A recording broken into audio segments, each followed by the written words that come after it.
Hello, I'm Commissioner Juanita N. Holmes, and welcome to the New York City Department of Probation's third episode of Connecting Clients podcast, where we share stories that are making a difference in the city of New York. Today, I'm excited to be joined by Deputy Commissioner of Juvenile Operations, Patricia Williams. She leads the team that is responsible for supervising the age group of 13 and sometimes all the way up to the age of 21 probation clients.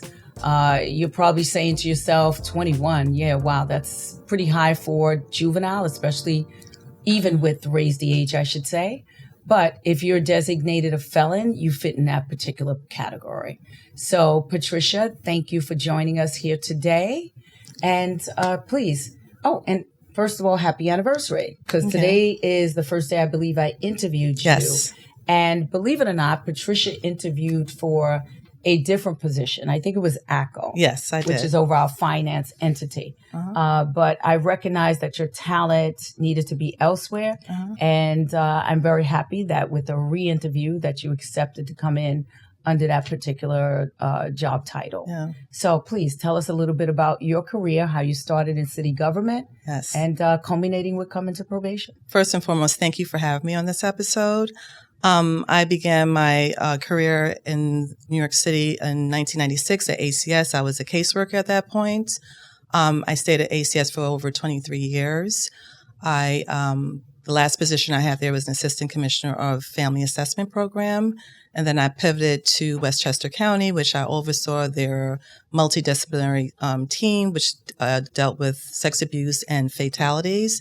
And I oversaw both of their offices within White Plains and Peekskill. So when you say you pivoted to Westchester County, in what respective field? Was that administration of children's services as well? Yes, it was. Okay. And how long did you spend there? About 2.5 years. Right, And then so- COVID happened and I took a break from city government and I went into the private sector and I did project management at charter schools with 2 charter schools within New York City. Right. But still building for our children. Yes. Very admirable. Thank you. So, so that supports you, your qualifications. Yes. And then tell me about your interest in probation. So we know initially you were looking at the respective title of ACO. Right. But since I've assessed, I guess, your qualifications during Yes. that time and determined that you would be more suitable for doing something very powerful for the agency, such as taking a look at our programs, taking a look at the contracts affiliated with it. Right. I know when I came into the agency, I was concerned with programs because it didn't seem to reflect whether or not there was successful outcomes. It was more driven to, if you keep 16 people in the program, then you're successful. I Yes. wanted to know, right, who was employed as a result of your program, Right. who was now someone that was undercredited, that they're up to their proper appropriate grade unit. Yes. Their grade level, or either they received a GED, something of that nature, right? Which I think is what programs should support. Right. So tell me a little bit about your experience when you walked into the agency and dove right in. So when I came here and I was assessing the programs here, alongside with your ingenuity with what you wanted programs to look like, I recognized there were no key performance indicators. There were no tools available to provide us with outcomes. And so with any program, you want to know it's working. You want to know it's making a difference in our communities with our clientele. So one of the things that was developed as a result of that was developing a tool to kind of see like how many vacancies do we have so that our probation officers would be able to refer cases? How many, what are our outcomes? How many are getting a GED? How many have substance abuse issues? How many live in a certain zip codes, certain areas, so we can pivot and know what are our zones in which we really need to concentrate on. So as a result of that, we developed a tool of a weekly report as well as a monthly report that captures those key performance indicators. And so that gives everyone all the way up to our executive level a picture of what is going on with our clientele and what we need to enrich our programs and provide our clients with the best opportunities available. Right. And I remember you looking at these particular programs and contracts. Some were due to expire. Right. And, RFPs is what supports our contracts, and those are usually written up, Right. bidded on, etc., and then the appropriate vendor is chosen. Right. Coming in the door here, I know what I saw. It seems to be the same old vendors, right? With different programs or different name programs, but pretty much providing the same thing that they're providing with the previous program. Yes. So, I caught a lot of slack, right? When I walked in the door, there was a particular program called Next Steps. I think it encompassed about 17 vendors or providers, I should say. Right. And I remember it being thrust in front of me, sign this, it's due to expire. And I said, I don't put my signature on anything unless it's working. Right. And that's because of the agency I was formerly with. So I asked, show me evaluations, show me something substantial that this is working. And I was met with just seeing, they just have to keep 16 individuals in each respective program. Even worse, it wasn't 16 probationers. I've never seen a program with a ratio where you're telling me 40% probation, 60% community. Now, I'm one coming from law enforcement. I believe in proactiveness, right? You get ahead of it. And so I can support the community equally. But these programs and contracts are signed and paid with city funding to support probation. Yes. However, we were met with, and I'm not going to say we because this preceded me, and I don't know what brain surgeon came up with this, to decide to require less probationers to be in a program and more community people in a program that's being paid for to support probation. So I know you saw a lot of that. Tell me, do you know why that was, or why that was determined to be some sort of resolution to keep the program moving? To be honest, I don't know why. From the agency I came from, similar to where you came from, we always focus on like 80 to 20%, 80% our clientele and 20% the community. So it was a little astonishing to me to see that when I came on board, that it was the total opposite here. But luckily, with our minds and mulling over this, we said, no, we need to make a change with that. And so now that has been rectified. And so we're looking at it in a different aspect of having more of our probation clients, a percentage more of our probation clients, and the rest could be community. Right, which is great. And I like the 80-20. I do believe in proactiveness. Like I said, it's important to catch young folks. And there are a lot of young folks that need some of the resources and services that these programs are providing. What was stated by our program director, who's doing a fabulous job, Deldrina, was that the reason that was done, they couldn't get probationers to attend the programs. So in order to sustain the program and keep paying people, they said, well, let's get people from the community. Right. The idea is to keep our probationers, our probation clients out of the system. Right. That's what these programs were stated that they would do and support. So you can't keep them out of the system if you can't keep them in the seats, right? Attending your program. So you came in and the first thing we said, well, why aren't they attending? Right. Let's look at the person delivering the program, right? Let's look at the materials with the program. And let's drill down on why our probation clients don't have an interest in this particular program. I know that one of the things that came up was the fact that probationers, and not just probation clients, probation officers, as well as some executives, felt if a judge didn't mandate the particular program as a condition in court, the probationer didn't have to attend. Right. It was insane when I heard that, because we supervise them. We determine what their goals are. We determine what type of programs they need. Like you mentioned earlier, it could be mental health, could be substance abuse, and then we do the follow-up. So they have to be in compliance with what their probation supervision is telling them to do. Right. But for whatever reason, what was perpetuated here, if it didn't come from a court, they didn't have to attend. I think even worse, they would convey that to the probation client. Which defeats our purpose. Which is insane, right? So we want them to go. We don't want to violate them. We want them to have an interest in the respective program. So I don't like violating because they're not attending unless it's substance abuse, mental health. But you got to do something, right? Yes. So what we did and pivoted here, what I saw was giving them what they truly, really needed. Right. And a lot of them need meaningful employment, vocational training, even a lot of our young folks. Schooling is not for everyone. We can try to push them in that direction, but if they lack compliance, what's plan B? Correct. And so tell me about what plan B looks like. Our plan B is to not have a cookie cutter approach, to really zone in what the client's needs are and provide that through our continuum of services and really guide them through this process so that they will not continue in our system or return to our system. Correct. And that's a lot. You know, juveniles, the ratio to probation officer in juvenile cases tend to be relatively smaller, Right. which is what we prefer. And naturally, they're a smaller population. But as you know, in New York City, it is the juvenile population that's driving the crime in New York City.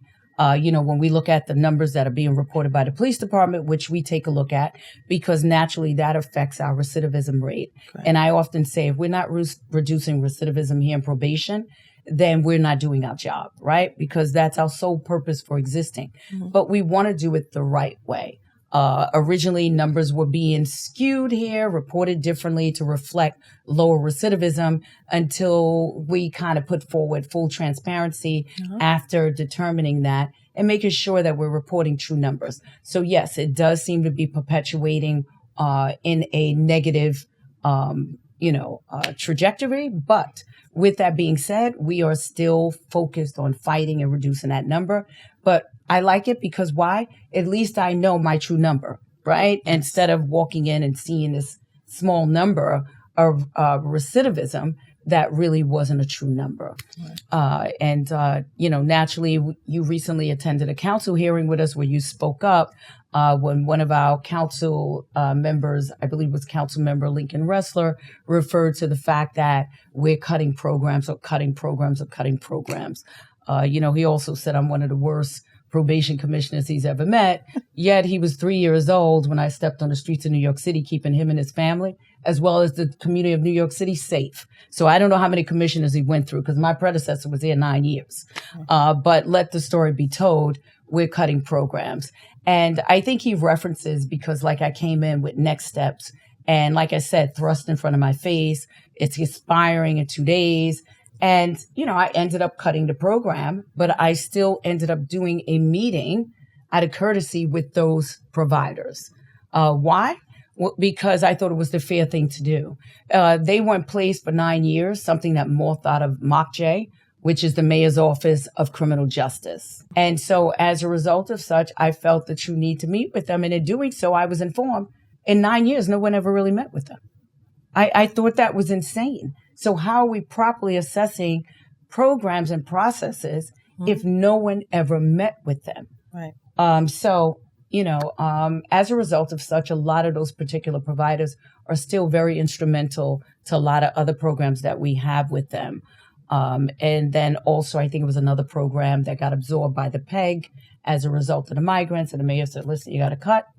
It was a duplicate effort. It was called Impact. We already had an Impact for juveniles. Right. And so it never got off the ground running, right? And so at this particular hearing you were at, I remember you pushing back saying that's not true. And you were referencing the great work that we're doing here in programs and the outcomes. So you want to talk a little bit about that? Yes. So under this administration, we have done a wealth of changes in making sure that we have programs that align with our communities. We have electrician assistant program. We have an EMT assistant program. We have a culinary program, which we recently graduated. I believe about 9 individuals that recently graduated. The Post actually did a very nice story on that. Right. I thought it was tremendous just to see that, as well as the electrical assistants who we mentioned at the graduation of our last 36 members. Kudos to you for joining New York City Probation. Right. But we mentioned those graduates as well because what was essential is that several of those graduates from the electrical assistant program is now union members in one of the largest electrical workers unions in the nation. So I know there's a lot of great work being done that wasn't done here before because programs were more driven to talk at you about staying out of the system instead of teaching you, with vocational training or GED programs. Let's talk about 1958. Yes. So I'm really excited about, I say 1958, but it's 1958 Fulton Avenue in Brooklyn, New York, where we're creating a one-stop shop for our juveniles. So let's talk a little bit about that. It's going to be spectacular. So we're going to have a GED/carpentry program.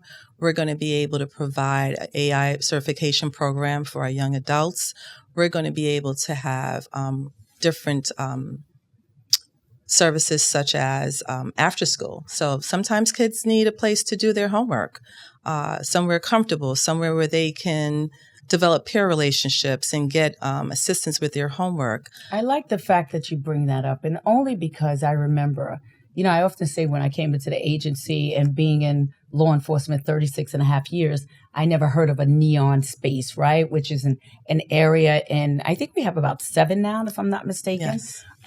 Which is pretty much in the predominant areas of where our clients reside to give some conveniency for them to conduct their visits without having to worry about, fares, bus fare, train fare, or inconvenience. Once you get home, you can stop before going home or go before going to work or vice versa, right? But when I think about it, it was promoted to me that Neon supported a safe space for young folks. Right. So, and then programs being delivered, only for me to find out they close at a certain time. Right. And so if a young person was involved in sports after school, then them closing at, I think sometimes 6, maybe 7, the latest, a young person couldn't get there. In addition to that, they weren't open on weekends. Right. Which is key because our young people need to be home doing homework. Yep. Right. And relaxing after they finish whatever they're doing, a day of school, and not worried about 2 days a week attending a program because they weren't open on the weekend. So I'm happy to say that we sat down with management and, like I asked them, help me, help you, Yes. right? Because I need to help my clients, especially the younger ones. Right. And they agreed to be open on the weekend. So, kudos to them Yes. For wanting to give back and help. And like you said, it's a vulnerable community when we're talking about our juveniles. And I think this is going to be tremendous for them. But for years to come. Yes. For years to come. I'm more interested in the behavioral health team that you're creating because this particular area is going to house a particular number of those individuals as well. So let's talk about what you came up with as a result of seeing this gap in the agency. So there's a huge gap with mental health in the juvenile justice system. So as I was going over different programs and just thinking what's needed in our continuum of services, especially for juvenile, I realized we need a mental health service. A lot of our Article 31 clinics have waiting lists up to 6 months, especially in our neighborhoods that we serve. That is a disservice to our clientele. And so we decided, and thank you for your support, of developing a behavioral health team where we have in-house a licensed CSW who will be the director of the program. We'll have therapists who are LMSWs who will be able to provide therapy to our clientele. So they'll be able to come see their PO, get their therapeutic services. And so it will be a very, very, very unique program, one of the first in the nation to ever happen in the best city, New York City. And so I'm thrilled. We are actively searching for individuals. It should be up and running by next month. Excellent. And it's going to make a huge impact. No, it's great to hear. It's great to hear. I don't think we can do enough for mental health. People say, oh, it seems to be an increase in mental health. Yeah, because it's an increase in a person not having a proper diet, right? Like some people are born with certain conditions, but there are others that, and this is science, right? It's not my saying, but it's science, and science is my background, my major. But you need a proper diet. Right. The brain needs vitamin B, it needs vitamin A, it needs certain things in order to function correctly. And that's why around the city, a lot's been done under the school chancellors with DOE. Even during COVID, I was chief of school safety. Mm-hmm. Those schools stayed open to make sure our children ate, right. Because it's important to get a good meal. And like it or not, some of them don't have that privilege in their homes. Right. So, and then speaking of homes, let's talk about when your probationers go into a particular home. Let's talk about an everyday visit. What is it that you expect them to do, to see, to address, etc.? So what's unique about juveniles is just that we're not just dealing with the actual juvenile. We're dealing with the entire family. It's the whole ecosystem. So we're looking at the family, the school, their peers, everything. So when they're going in those homes, if that family has needs, such as maybe beds, groceries, someone may need a laptop, or they need, clothes to go to school, we have wraparound funds that we are able to provide that to families, so that will strengthen their family bond also and their needs. Because if you're stressed at home, then it's going to perpetuate you to do things to survive. And so in order to decrease that, we're offering wraparound funds that will help our families. Our children are only as good as if they are in a home where they feel safe and they feel comfortable and have their needs met. And so we have been, during this administration, have really been driving that to be part of our assessment when we go in that home, just not for the child, but the entire family. Right. And, it's similar to the, I think it's called, is it mobile adolescent? So when I think about that particular program, how it supports the family in its entirety, Right. A lot of people don't realize in probation, you just mentioned the wraparound funds.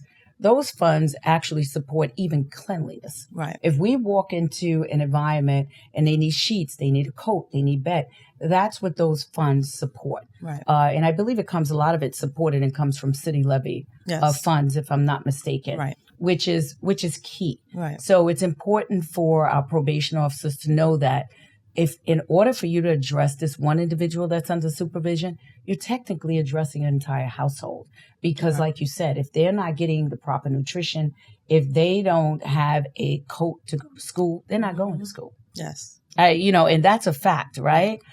So with that being said, mom may have other children, right? And, you go in there and you identify their particular needs. And we also offer parents jobs. Right. I did it in the police department, so I know it's done here. If we have, particular employment, we've been doing, what do we call these events that we've been doing? Table events for hiring. Recruitment. I think it's been once a month, if I'm not mistaken. Or more. Yeah, I've been to a couple. More, and it's been supported by all the agencies. It's something that Mayor Adams put in place when we came in. And I thought it was very instrumental because it touched a lot of people. Yes. So, speaking about our households, right, and how that matters, especially to our young folks, our children. I often think about how we have this template of these 5 pillars that we are focused on. And naturally, the number one is recidivism, but more importantly, homelessness, education, employment, and mental health. Right. Key. I think it's key, those 4 components, to reducing recidivism. We recently started, not even a year ago, so we really don't have strong, true data supporting it, but we're watching it, and that's building as we start to focus on those particular pillars and really take a true look at reducing those particular areas and the impact that it has on some of our clients. We've recently established what's called a focus supervision unit. Unfortunately, we have clients that reoffend more than once.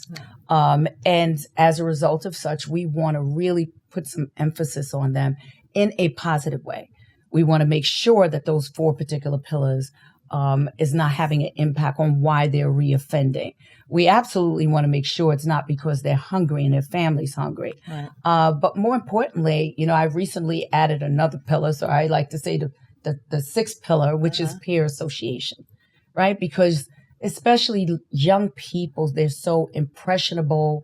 Their peers can have an impact on them very easily. Right. And it's not just children that are, living in these impoverished, underserved communities. They're college students. Right. That get locked up for petty offenses because someone dared them to do something, or, they're being silly, being young, because they're still young when they first enter. So we know the impact that a peer can have on a particular individual. So let's talk about some of the things that when your team is addressing these particular pillars, as I call them, what is it like and what are they seeing? And you use a platform such as the probation stat. I know you're doing that. Is it once a week? Once a week, every Wednesday. Okay, every Wednesday. And it's borough specific and it's also client specific because we want to focus on those that are reoffending multiple times. Right. So tell me what that looks like when your particular probation officer is focused on individual that's just reoffending. So when they go into the home and they're meeting with this particular client, the why. What is the why behind you doing additional crimes? Sometimes, like I said before, they may not have what they need at home, so they have to go out and get it. Mom may not have it, dad may not have it. So they're jumping the train, even though they may have gotten a MetroCard. They're jumping the train, or they're doing other serious crimes because of their peer association. They're at that age where they want to impress their peers, and so they may associate themselves with negative peers, unfortunately, that they are involved in certain crimes that we are trying our best to decrease that. And so we are looking at it in a multidisciplinary fashion when we do ProbeStat. Everyone from our juvenile department is in there looking and kind of giving feedback. Okay, so maybe this person may need a GED program, but they may need a GED program that's more tailored to individuals who have an intellectual deficit. So just putting a person, 17-year-old who has a third grade reading level into a GED program is not going to work. It's not going to work. And I found out when I walked in, they had these resume building programs, yet the person hasn't been to school in 2 years. Right. And their reading and writing capabilities, the fundamental skills are very low. Right. So why would it's very deflating to put them in a program where they're going to fail. Right. So another thing we're doing here is looking at those fundamental skills, like you just mentioned, to make sure they're associated with them succeeding in a particular program we marry them up with. Correct. Which is key. And that's where that focused supervision unit comes into play. It bolsters the efforts of your probationers. Right. And so we want to kind of layer that with more increased visits, but in a positive sense. Are you going to school? Right. Are you going to work? If you are in a mental health program, the follow-up was lacking here. It was almost like check the box, check the box, right. And send them here, send them there, send them. But who's communicating with the person that they're supposed to be seeing? Are they showing up? How are they doing? Is it befitting for them? Should we be putting them in a different program? Right. And that's where that dashboard that I created that I thought was essential comes into place, because I think I mentioned before, in the Bronx specifically, we were able to see where our probationers resided. There was not enough mental health support. Right. So which is key and attributes to the team that you are now building and hiring, so they can have that particular support right there in their own backyard and not traveling to Queens or Manhattan to receive that, because the likeliness of them being compliant with that is just probably 9 times out of 10 not going to happen. Exactly. So it's key. So I like this focused supervision unit. Yeah. I think it's very positive. They don't want to go and just pound on them. They want to say, what do you need? Is it a remedial course, such as you were saying? And right. just kind of reiterate what the line supervision officer is also pushing to them in order for them to succeed.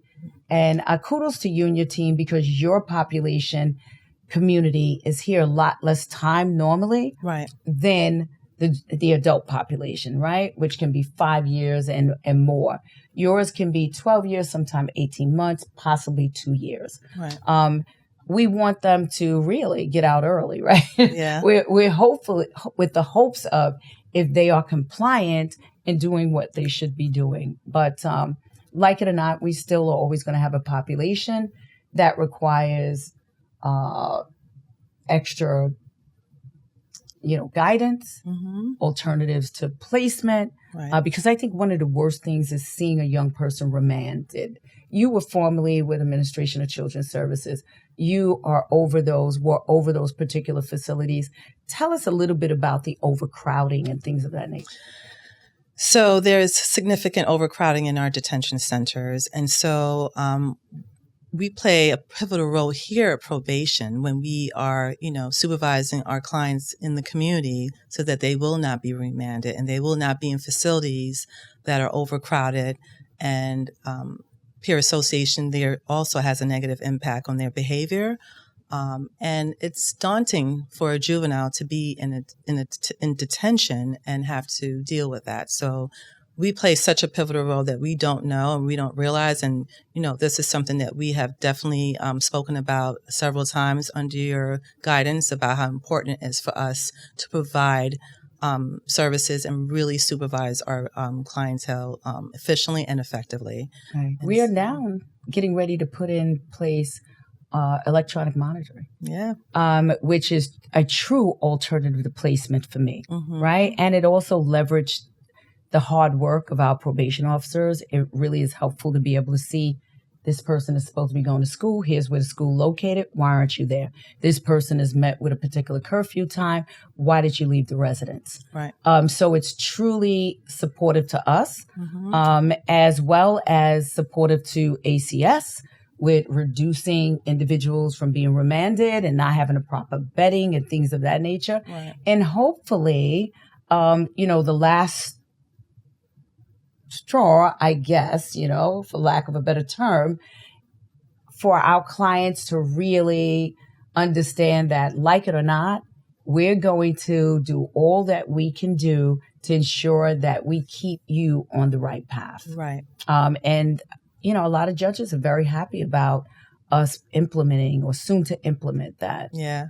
We recently done the training. We have the equipment. So now it's just identifying the individuals and speaking with the judges. Yeah.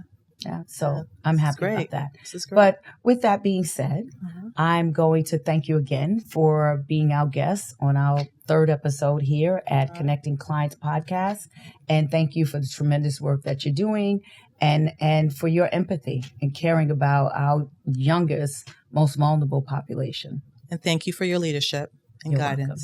Thank you again, DC Williams, for spending time with us on our third episode of Connecting Client Podcast. And I'm equally excited about 1950 Fulton Avenue, Brooklyn, New York. Remember, the first juvenile one-stop shop ever. And thank you all for watching our third episode of Connecting Clients Podcasts. And please remember to visit nyc.gov/probation to learn more about our work. Be sure to like and subscribe to our YouTube channel so you can be the first to know when a new episode drops. And leave a comment about what you would like to hear on future episodes. And remember, saving lives is saving lives.